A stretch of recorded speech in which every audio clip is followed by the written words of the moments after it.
These live pictures from the Panhandle show highways coated in snow.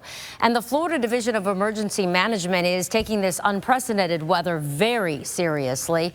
Those live images from Leon County is also where Tallahassee is located, and that's where our own Forrest Saunders joins us live, tracking conditions right now out there. Forrest, I rarely ever get to see you with snow coming down, but you look a little cold.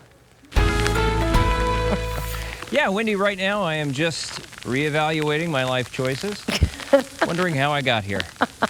Just drinking it in. Let me be perfectly honest with you. The situation here has deteriorated over the last few hours. As Dennis mentioned, we have had a lot of sleet, and here's the problem. It wasn't such a big deal when the ground was warm, but we've got cold air, and that has eventually gotten the ground cold enough where this stuff is now sticking around. Check this out. We've got a lot of sleet down here, so much so that you could probably make a snowman out of it if you wanted to.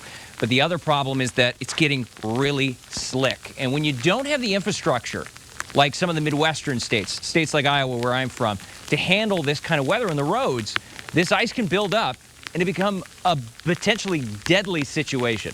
Take a look.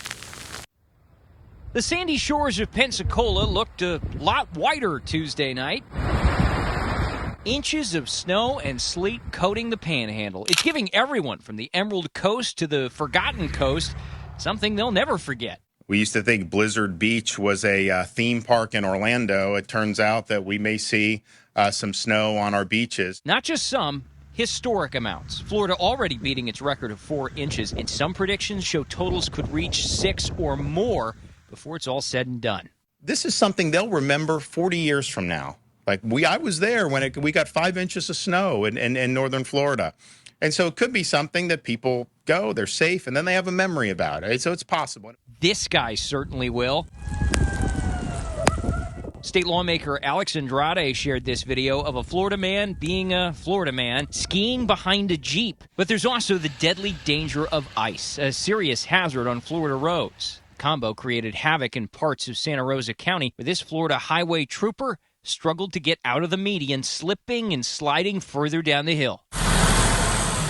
To help, the Florida DOT deployed 120 trucks like this with de-icer. They're hitting I-10 and portions of I-75, putting emphasis on bridges that can freeze up quick. Joining them, plows. Florida, believe it or not, has 11, but it likely won't be enough to keep up beyond main highways. Roads will become icy and dangerous.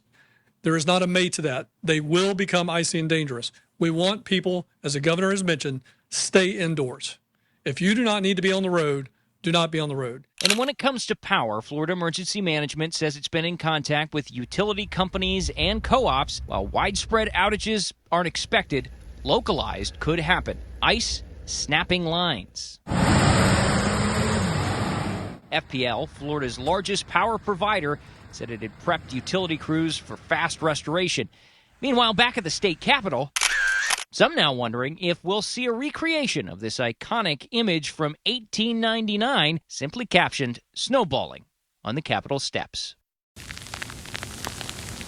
Okay, so Wendy, if I stand out here any longer, I'm going to become a Florida snowman. So I'll wrap it up quick, but I do want to say the previous record for here in Tallahassee was about 2.5 inches or so. That was set back in the mid-50s, but I got to tell you, if this storm is as bad as Dennis says it's going to be, we're going to blow past that too. But right now, just a lot of sleet. I'm hoping we don't get any snow, but that's not going to happen. I'm not that lucky. That's the latest out here in Tallahassee. All right, Forrest, thank you.